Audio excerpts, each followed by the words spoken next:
Good evening, Belize, and welcome to XTV's news broadcast for Tuesday, April 8, 2025. Making the headlines tonight, with no budget, government's operations are being funded under special FARA provision. Youth Minister says no staff cuts at DYS. And Belmopan Mayor says vendors must pay trade license individually. We take our first break and return with the news in detail.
Sakari. Welcome back. With your news, I am Drea Espinosa.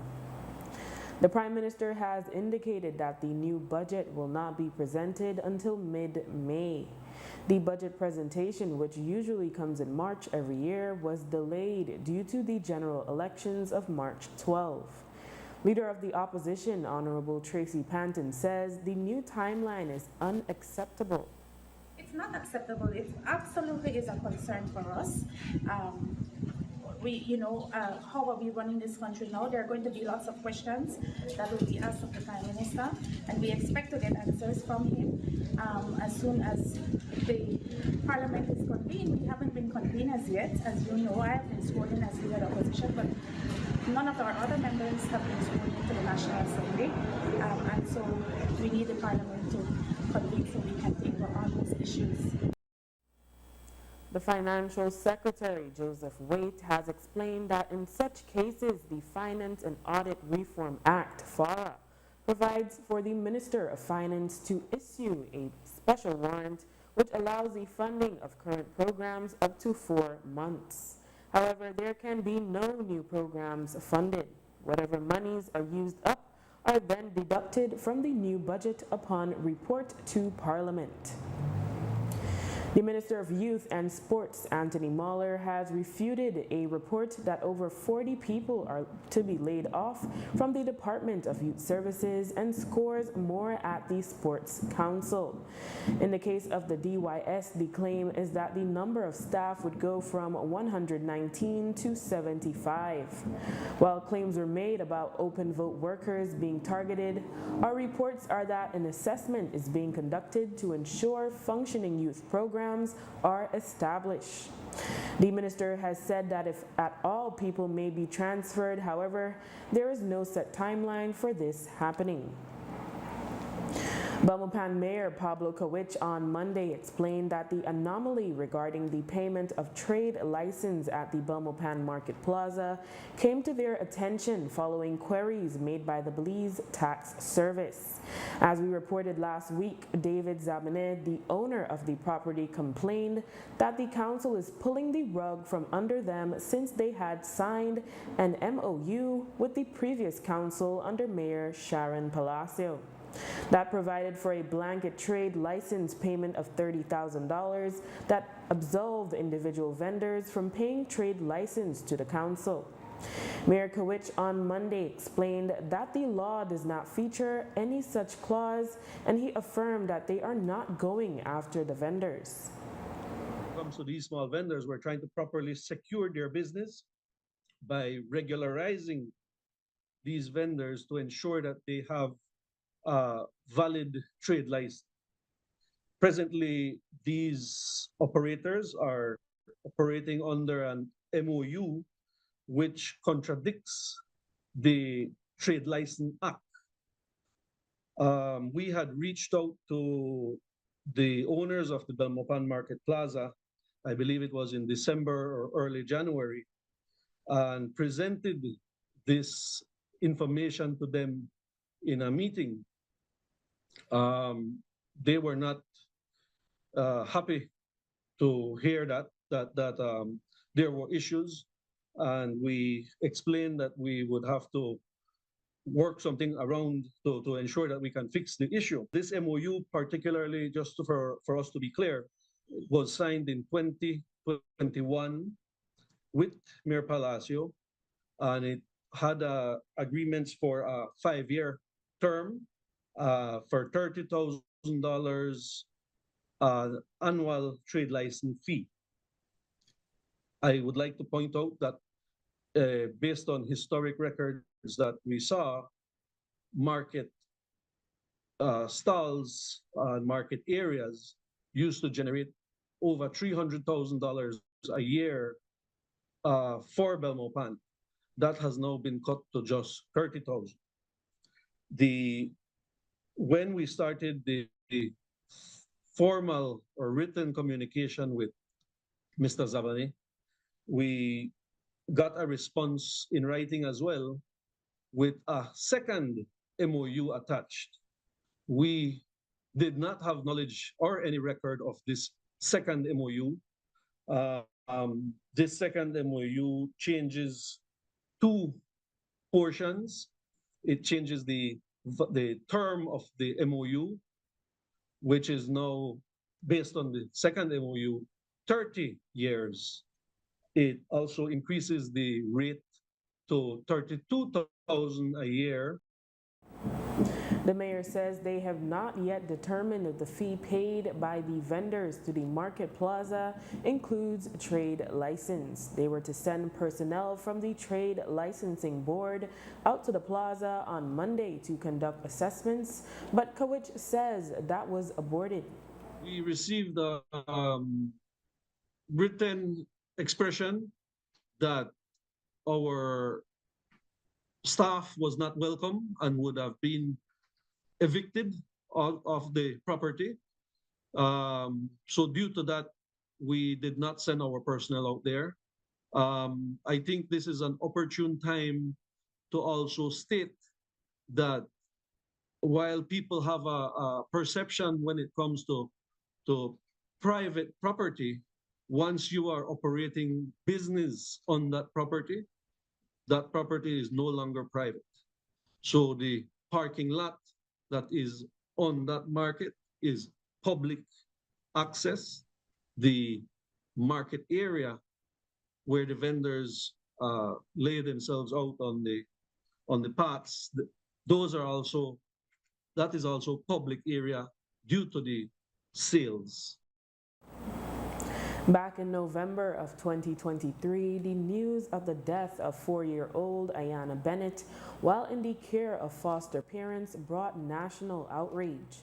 Just weeks before, in September, the Department of Human Services had placed Ayana and her 2-year-old sister in the care of Spanish lookout couple Denver and Lena Plett. A post-mortem examination later revealed baby Ayana was beaten to death. The couple subsequently admitted they had lashed the child with a belt. The Pletts were charged with manslaughter. Today, Minister of Human Development, Honorable Tia Garcia Ramirez, said the matter is now before the court. I am aware that the case is before the courts, and because it's before the courts, I am unable to comment on that until the court has a ruling and the ruling is known. So unfortunately, I have been briefed about what has happened. It's most unfortunate. The death of a child is always so very sad. It's marks the end of so much potential, what could have been, what life they could have had. And I, as a mother, I can only guess at the pain that the family and the loved ones feel, and it's truly unfortunate. And we work hard at the ministry to ensure that those cases don't happen again. Unfortunately, they occasionally do, but in this case, I am glad that the matter is before the court, that one way or another there will be a resolution, and that it is my deepest hope that justice will come for the young one that whose life was cut off so abruptly. Garcia Ramirez said that since that tragic incident, there have been revisions made to procedures within the department. She said it now falls on her to ensure that those are adhered to. I know that there's been a revision of the processes for foster care. The truth is that the ministry is just now starting um, an entire revamp. We had several positions that were open that have now been filled. The previous administration, the last 4 years, was marked by a lot of very good, very urgent, very needed political I'm sorry, policy and legislative reviews. I believe now it falls in my lap to ensure that all these wonderful revisions and policies are actually felt, that the difference is felt. Garcia Ramirez also admitted that she has been surprised by some of the cases brought to their attention and added she now has an even higher level of respect for social workers. I will be honest with you in saying that these last 2 weeks, uh, I have I have been truly surprised, and I thought that at almost 50, nothing could surprise me, nothing could faze me, if you will. But I've been surprised, and not always pleasantly, um, in how creative people get, especially in my little Belize, um, how they get so very creative and innovative in ways to hurt each other. It's baffling, it's deeply disturbing in some cases. Some of the cases, I've always had respect for social workers, but I now stand in awe of them because it must be difficult to go home having listened to all that happens at work and then still go home to your family, and they must just hug their little ones even more closely at night. And we'll have more news after the break.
where you are better off alive than dead.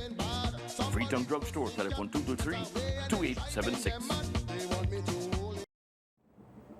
On Monday, residents of Sarteneja rallied to show support for Sergeant William Maroquin, who is being transferred from the jurisdiction, which also includes nearby villages. The community was showing their support and making a plea to stop his upcoming transfer. The rally captured the attention of Corozal Bay Area Representative Honorable Tia Garcia Ramirez, who said that Maroquin is one of her constituents. She said that he is a shining example of the collaboration police officers should have with their communities. It seems that Sergeant Maroquin made a special effort to ensure that things like the police cadets, for instance, that program was started there. It's been flourishing. I am told from the villagers and members of all of those villages how very happy they are. I know because I've contributed to the efforts personally to the Easter egg hunt that he has and his family have started to gather funds and Easter eggs and all of that. So these things are, I believe, part of community policing. I think it strengthens the relationship that people have with the entities that preserve law and order in our community. It makes their job easier. It restores faith and confidence in the police department. I know they're all transferable positions, but I think that it is extraordinary. And I'm going to be 50 this year. I've never heard of a community clamoring to keep their police officer. Usually when you hear about news, police and community, it's because it's quite the opposite. So he must be doing an extraordinary job there. He must be doing all the right things. Transfers become effective in July. Our newsroom reached out to the Belize Police Department for comment on the situation, but as of news time, we have not received a response.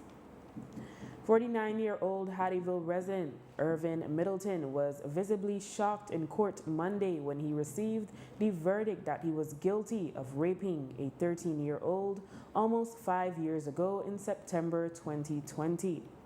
Middleton told the judge that the child had been enlisted by a woman to ruin him because he had broken up with her. However, the judge did not find him to be credible. Instead, he accepted the version of the complainant. Middleton is set to be sentenced on May 16. People have complained that the Belmopan transfer station, which sits just outside the city along the Hummingbird Highway, is an eyesore and is now mostly a glorified garbage dump site. The Minister of Sustainable Development, Honorable Orlando Habet, admitted there were flaws in the design and execution of transfer stations across the country. I think that part of the problem is that as Belize becomes more affluent, people consume more. Not only do we consume more from what we buy locally, but people have access to Amazon products and there's all these trucks that come in from the US and bring in products. So there's a lot more waste. So there's a lot more disposal.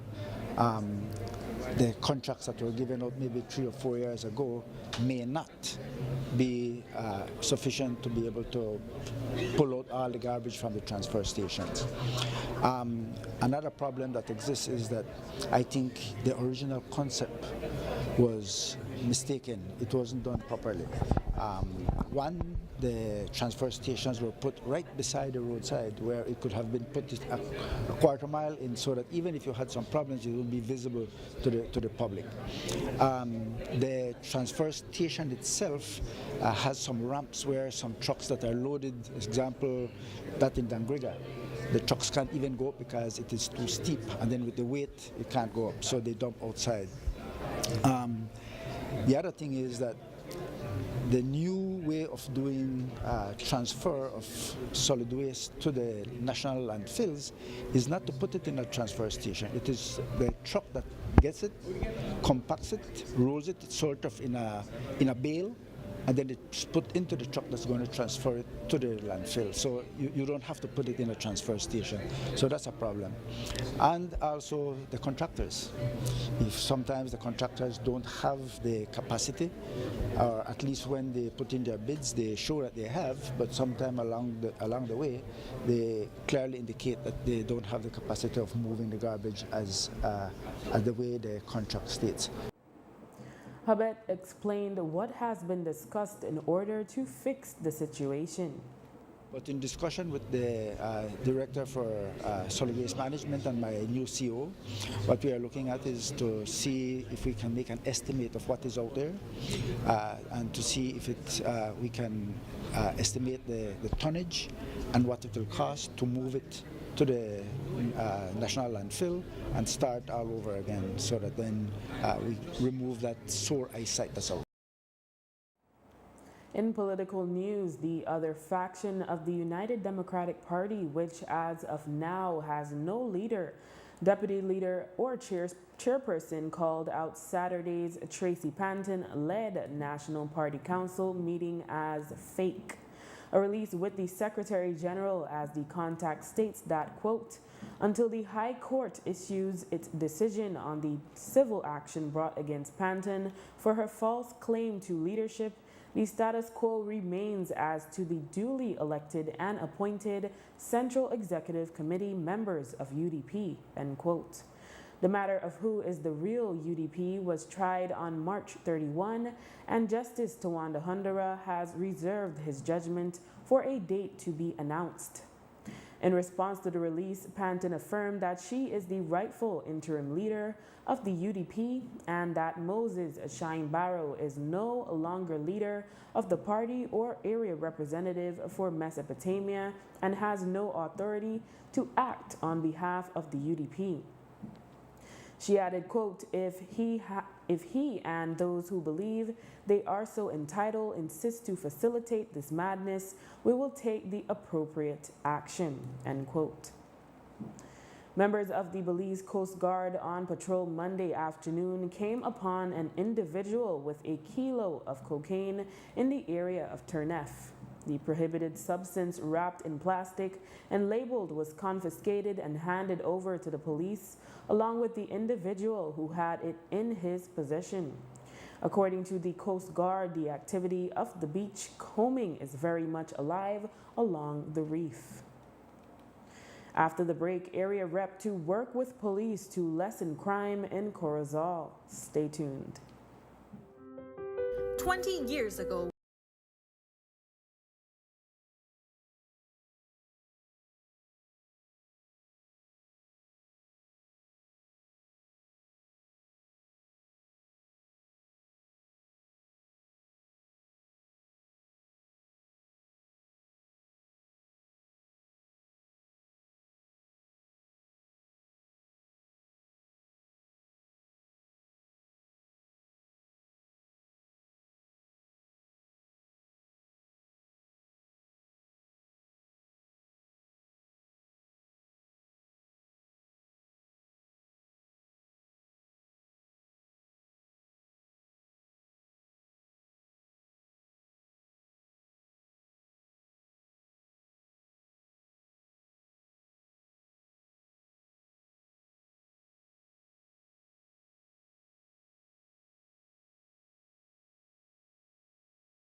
receive real-time status updates.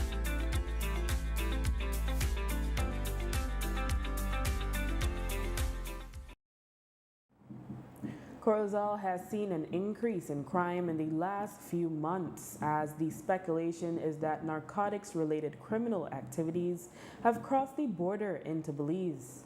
Area Representative for Corozal Bay, Honorable Tia Garcia Ramirez, said that while she herself has not had discussions with the Corozal Police Formation on the matter, she knows that such discussions have been taking place. She said that as the area rep, she will ensure that she does what she can to support the police's efforts to keep criminal activity in Corozal low. I know that these discussions are taking place in efforts to find ways in which to mitigate the violence. And going back to community policing, that's one of the best ways to ensure that we restrain and we crime, because when you have that confidence between the police and the community, you're able to collaborate more, and having that relationship, you're able to glean more information that will help with the fight against crime. So my areas of my efforts will be focused on that, in ensuring that we have a very open communication with the Belize Police Department, the Corozal Formation, and those in the extended area, and also to ensure that we keep those lines of communication open. As the area rep for Corozal Bay, I will ensure that whatever resources I have on hand are able to be channeled to ensure that the underlying factors of crime, which are poverty, lack of educational opportunities, lack of job opportunities, that we work on those. Two entities have partnered to improve conservation funding for Belize's National Protected Areas System, NPAS. They are the Protected Areas Conservation Trust, PACT, and the Belize Fund for a Sustainable Future. On Monday, they signed a Memorandum of Understanding, MOU, promising to collaborate in key areas. Those include resource mobilization, standardized conservation financing policies, stakeholder engagement, and coordinated participation in international conservation forums. The partnership also seeks to increase public awareness of conservation efforts through joint campaigns and a national conservation summit in 2025. Minister in the Ministry of Sustainable Development, Honorable Orlando Habet, spoke of the benefits this could bring. I think it's, instead of going two separate ways, trying to come together to seek those finances, as I mentioned, but looking at how maybe in the marine space, where maybe less funding has been going out, that we can identify those specific and focus areas that we want for development, because Belize has to also look at the sustainable part of conservation, which is finding those that might be good for tourism, and so that then you can also bring in some income for the country, and looking at those communities that also need to be engaged, have some consultations with them, but certainly to do some capacity building, and so that they can also be part of the income generation for their communities and for themselves. The Belize Association for Persons with Diverse Abilities, BAPTA, on March 22nd held its board elections. Selected as president was Francisco Coyar, while Noel Young was elected vice president. Roy Briceño is the treasurer and Emil Mendez the secretary. Rounding off the members on the executive are Vice Treasurer Melissa Cartella and Assistant Secretary Kennick Garnett. Serving in non-executive capacities will be Senior Advisory Member Kathleen Skeen and Advisory Members Frank Garbett III and Warren Smith. BAPDA, in a release on the new board, remembered their past president, K. Raymark Tios, who passed away in December 2024. BAPDA says his contributions have left a legacy that will continue to inspire and guide the organization. In his honor, the new board commits to unity, transparency, and community engagement. The media was given a behind-the-scenes look today at the Imagination Factory's ongoing project to digitally capture the many art pieces of Belizean artists. Michael Gordon, his sculptures and paintings will be digitally captured with photography and photogrammetry. This will allow for his work to also be available online. This work is being done in collaboration with the Institute of Archaeology, whose director, Dr. Melissa Badillo, explained the process. Okay, so the Institute of Archaeology is here to document some of Mr. Gordon's sculptures using photogrammetry. And this is a technique that we've been using to document artifacts from the Belize National Collection, usually Maya artifacts or colonial items that we have in our national collection. And the reason we've been using this is that we want to have a digital record of our artifacts. You know, over the years, we've traditionally been using paper documents to record all the details. But as you all know, that during the pandemic about 5 years ago, we were kind of trapped in not being able to access materials getting to offices. And so one of the ways that we could bypass that is having digital records available online that we can easily access information. So the Institute of Archaeology embarked on a long-term project to digitally document Belize's artifacts. Within the last year and a half, maybe we've documented up to like 150 pieces already. And we've seen how technology can bridge, you know, culture and history, and we can make this thing accessible to students across the country. And now we've partnered with the Image Factory, looking at different ways that we can still utilize that digital documentation. And this is, I think, our third project that we've had with them documenting different items. In this case, some of the wooden sculptures from Mr. Gordon.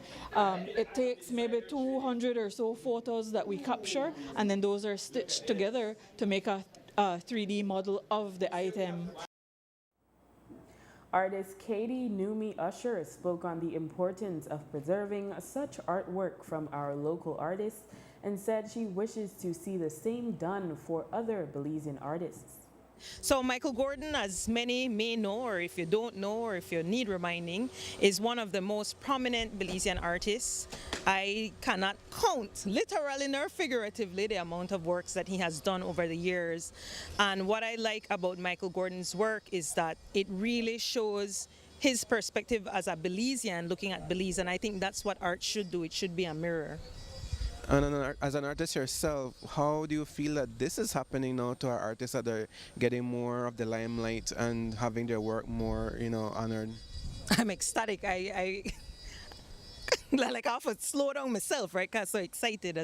I think this is great. I love the initiative that the Imagination Factory is doing, and teaming up definitely with the Institute of Archaeology to really have those three-dimensional views of his work, so that if you're not able to go, at least you could see it online. I think that is wonderful, and I hope it's a step in the right direction for us to do with all of our artists, and especially with our sculptors. I think our sculptors don't get the attention that they deserve in the art and contemporary scene of Belize.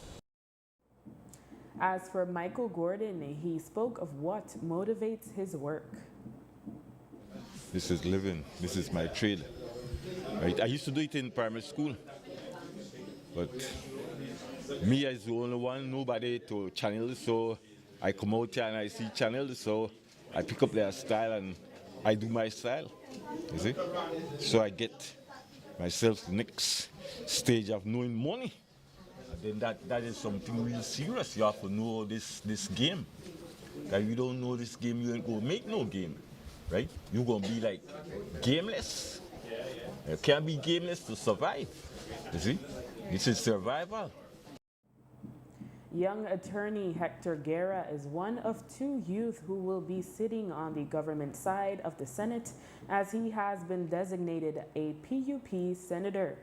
Guerra is attached to Marine Parade Chambers, and on Monday, After a hearing where he presented arguments on behalf of the defense, he shared that he will embrace this new role, but could it be a stepping stone for something greater? I think it's an absolute privilege, and I must commend the government and the Prime Minister of Belize for having confidence in young people. I think more and more we must engage our young people in the process, because more and more young people are not attracted to the idea of politics and to what is involved in that process. And so I look forward to serving the country in this new role. Is this for you a stepping stone towards some sort of further political career? I think step by step, I'm embracing this role. And I'd want to first engage and immerse myself in what it means to be a senator. And later this month, the Corozal Animal Welfare Advocates and the Sartaneja Animal Program will be teaming up to help raise funds in a unique and fun way. On April 12 at the Roundhouse Pavilion in Corozal Town, and on April 13 at the Almendro Park in Sartaneja, Corozal, special locations will be set up for owners to take portraits with their pets. A donation will be requested for the service. All proceeds will go to helping both programs carry out their spay and neuter programs.